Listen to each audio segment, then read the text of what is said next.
Because the biggest punishment, and I'm saying this based on what comes to me in terms of queries and those who seek help, the biggest sin is when you're marrying someone knowing that you are involved with someone else. Astaghfirullah. And people are doing it to please their parents. It is a disease. I'm sure a lot of you know exactly what I'm talking about. So, my beloved parents, don't push your children to the degree that you've issued a death sentence to someone else's daughter or to someone's son when your daughter or son was involved with a third party, and you blocked it, squashed it, and sometimes the way you dealt with it, they didn't even have the courage or the guts to let you know that there was something else going on. How many of us have heard of those whom out on their honeymoon, they're busy texting or sexting someone else? And that's supposed to be a honeymoon. It's a reality. When we talk about marriage and relationships, in this day and age, we have to raise these issues. Because if we don't, who is going to raise them?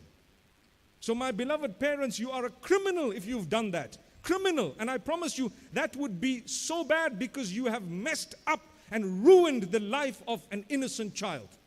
Someone else. You've ruined their lives to the degree that you don't even realize they could have been happier with someone else, and they would have been happier had they not even been married. So this is why we say the first step, just be honest. You come forth and you say, you know what? Unfortunately or fortunately, whatever it is, I'm not interested here. I'm involved somewhere else. I'm interested in a third party. My parents are forcing it on me. And now we have a bigger problem where the guy says, yeah, I know that they're forcing you, but I don't care. I don't mind. It's fine.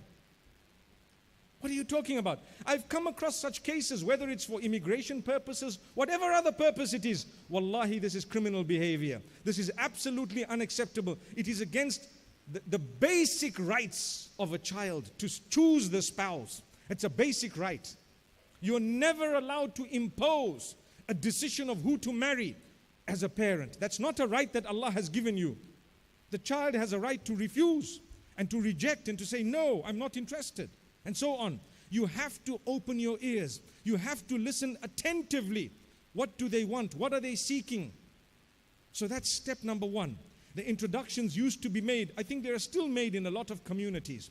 An introduction is made. If you don't get along, perhaps the first person introduced to you, you're allowed to meet them. And the meeting is not just a little tray that you pick up and you pass from one corner of the room to the other, and they're supposed to size you up in that moment and then say, or That's not how it works.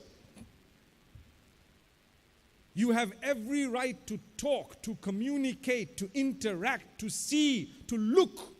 And they have a right as well. You need to talk, communicate, interact, see and look. And you need to know that until you're not satisfied, don't nod your head. Don't.